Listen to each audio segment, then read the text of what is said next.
오늘은 류마티스 질환과 턱관절 질환을 전문 진료하시는 유창길 원장님 모셨습니다. 원장님 안녕하세요. 네, 안녕하십니까. 네, 원장님 오늘 강의에 앞서 지난주에 강의를 듣지 못하신 분들을 위해서 지난주 강의 내용 짧게 요약 좀 부탁드립니다. 네, 지난 시간에는 목이 아픈데 잘 낫지 않는 분들이 있습니다. 네. 목이 아플 때 잘 낫지 않은 분들은 얼굴을 살펴봤을 때 안면 비대칭이 나타나는 경우가 많다.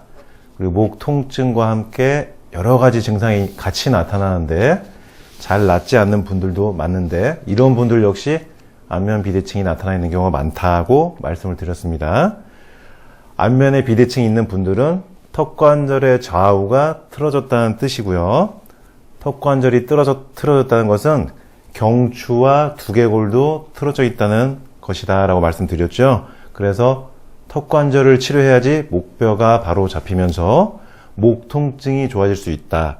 그래서 목 통증이 있으면서 잘 낫지 않는 분들은 반드시 거울을 앞에 두고 자신의 얼굴을 보면서 좌우 턱선, 좌우 얼굴에 비대칭이 있지 않은지 확인해 보라는 내용의 말씀을 드렸습니다. 그래서 안면 비대칭이 있으면서 목 통증이 있는 분들은 반드시 턱관절을 치료해야지 좋아질 수 있다는 내용으로 말씀을 드렸습니다. 네, 원장님 그럼 오늘 말씀해 주실 강의 주제는 어떤 건가요? 네, 오늘은 턱관절로 사경증을 치료한다는 주제로 말씀을 드리겠습니다. 그리고 실제 턱관절 치료를 통해서 10년 동안 낫지 않았던 사경증 증상이 호전된 실제 환자분 사례도 소개를 해드리겠습니다. 네, 원장님 사경증 용어 그대로 보면 목이 기울어진 증상이라는 뜻이 될 것 같습니다. 이 사경증 어떤 증상인가요? 네, 말씀 그대로 사경증이라고 할 때 사는 기울어질 사, 경은 목덜미 경자를 얘기하는 겁니다. 그래서 목이 기울어졌다는 말 그대로 증상을 얘기하는 것이죠. 목을 앞에서 보았을 때 똑바로 이렇게 서 있어야 됩니다. 사람의 목이란 건. 네. 근데 사경증이 있는 분들은 피사의 사탑처럼 이탈리아에 있는 피사의 사탑처럼 이렇게 기울어 있는 증상을 얘기하는 겁니다. 이렇게 왼쪽으로 기울어 있는 분도 있고요. 이렇게 오른쪽으로 기울어 있는 분도 있어요. 그러니까 몸통에서 머리가 한쪽으로 빠져 있는 거예요. 네. 이렇게 돌아가 있으면서 빠져 있는 경우가 많고요. 이렇게 사경증 증상이 나타나면은 이제 문제는 정면을 똑바로 쳐다보기가 힘들다는 것입니다. 네. 왜냐하면 목이 이렇게 한쪽으로 빠져 있으니까요. 정면을 볼 수가 없죠. 네. 이 목이 한쪽으로 돌아가 버리니까 정면을 쳐다보기 힘든 거군요. 그렇습니다. 이렇게 방금 말씀드린 것처럼 목이 한쪽으로 빠지니까 정면을 못 보는 건데 문제는 이제 사경증 증상이 심해지면요. 머리가 자꾸 한쪽으로 기울어지니까 정면을 보려면 턱 밑을 이렇게 손으로 잡아야지 고개를 돌릴 수가 있어요. 왜냐하면 이렇게 자꾸 돌아가니까 네. 내 의지는 상관없이 돌아가니까 턱을 이렇게 잡고 돌려주거나 아니면 머리를 내가 양손으로 잡고 이렇게 돌려줘야지 정면을 볼 수 있는 경우도 많습니다. 이렇게 턱을 손으로 잡아주거나 머리를 잡아줘야지 정면을 볼 수 있는 분들은 사경증 증상이 심한 분들입니다. 그리고 이처럼 목이 한쪽으로 돌아가는 사경증도 있지만은 이게 머리가 이렇게 좌우로 이렇게 흔들리는 사경증이 있습니다. 이렇게 좌우로 소위 채머리 흔든다고 하는 네. 그런 증상이 있고요. 그 다음에 이게 앞뒤로만 또 흔드신 분들도 있어요. 그러니까 마치 사물놀이에서 상모 돌리는 것처럼 자꾸 앞뒤로 이렇게 흔들리시는 분들이 있습니다. 그리고 목과 어깨가 동시에 이렇게 돌아가면서 몸통 자체가 크게 한쪽으로 돌아가신 분들도 있고요. 그리고 이렇게 반대쪽으로 또 이렇게 돌아가실 수도 있겠죠. 이렇게 다양하게 머리가 좌우로 상하로 옆으로 그리고 목하고 어깨가 동시에 한쪽으로 돌아가는 이렇게 다양하게 사경증 증상이 나타날 수 있습니다. 네, 자꾸 머리와 목이 내 의지와 상관없이 움직인다면 듣기만 해도 환자 본인은 너무 힘들 것 같다는 생각이 들거든요. 네, 그 사경증이 있으면 정면 주시가 힘들기 때문에 네. 앞에 사람을 두고 대하기가 좀 어렵습니다.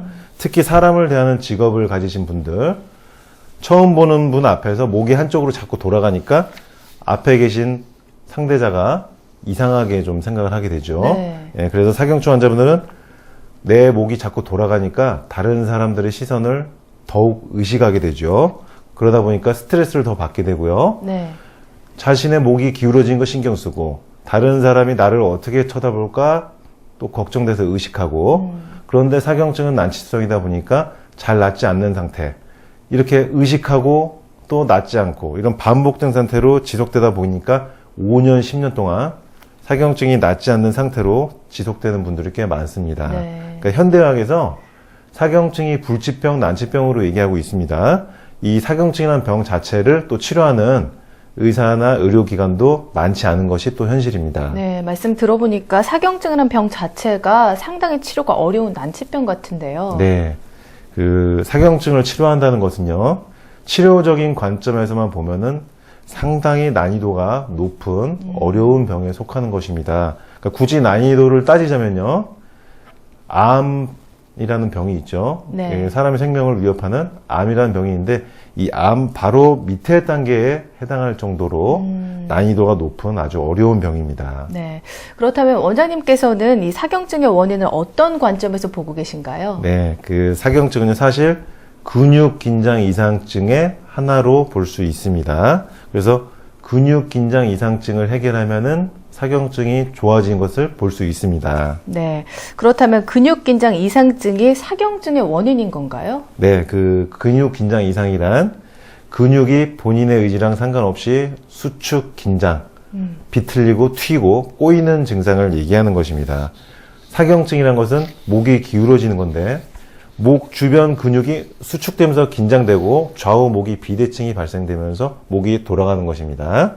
결국 목 주변에 이 흉쇄유돌근이 내 의지랑 상관없이 수축 긴장 비틀어지면서 목이 근육이 쪼그라들면서 빳빳해지면서 긴장이 되니까 돌아가는 거예요. 네. 그래서 사경증 환자분들은요, 목이 뻣뻣하다고 하신 분들 많고요, 어깨가 또 뻣뻣하다고 하신 분들 많고, 또 이렇게 목과 어깨가 수축 경련되어 있다 보니까 항상 이렇게 목이랑 어깨를 움직여줘야 되고 움직일 때 또 우두둑 우두둑 소리가 난다고 하신 경우도 아주 많습니다. 네. 그렇다면 목 주변 근육 말고 다른 부위에서도 근육 긴장이 나타날 수 있는 건가요? 네, 지금 말씀드린 것처럼 목 주변에서 근육 긴장이 나타날 때 사경증이라고 하는 거고요. 네. 그 다음에 눈꺼풀 주변에서 근육 긴장 떨림이 나타나는 경우가 있습니다.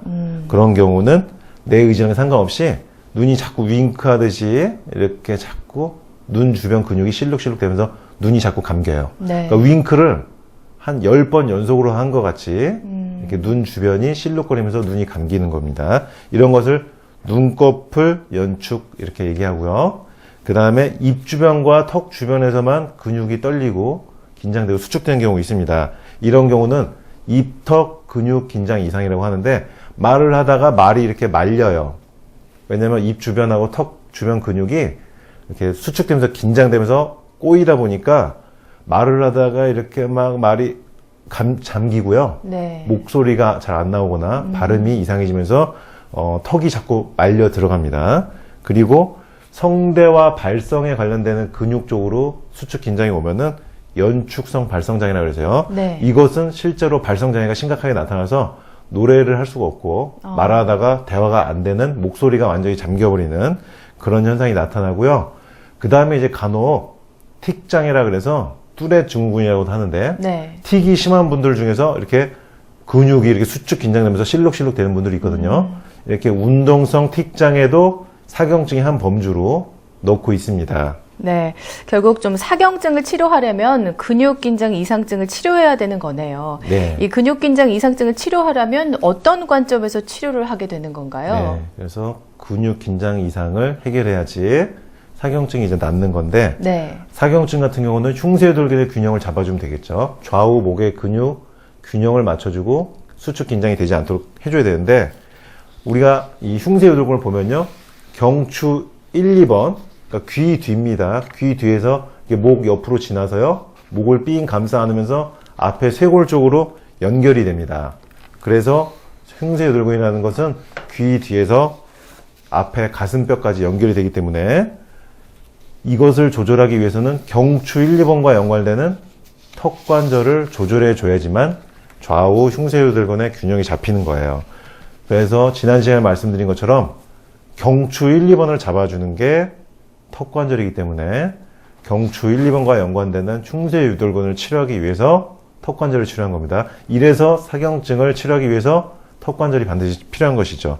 동시에 이 사경증이라는 것은 뇌신경의 스위치가 문제가 되는 거예요. 내 의지랑 상관없이 나의 뇌에서는 움직이지 말라고 명령을 하는데도 내 몸이 뇌의 명령을 따르지 않고 자기 마음대로 막 움직이는 것입니다. 그래서 뇌에서 조절이 안 되는 뇌신경의 문제인데 네. 이 뇌의 컨트롤 스위치는 조절하는 것을 결국 턱관절이라고 보시면 되는데 그 이유는 턱관절은 뇌의 줄기라고 하는 브레인스템, 뇌관과 연결이 되어 있어요. 근데 네. 이 뇌관이라는 것은 3차 신경을 통해서 뇌신경과 또 연결이 되어 있고요. 그래서 턱관절을 조절하면 뇌의 줄기, 뇌의 스위치 역할을 하는 브레인스템, 뇌줄기를 조절해서 뇌신경을 안정시킬 수가 있습니다. 그래서 이렇게 두 가지 이유가 되겠습니다.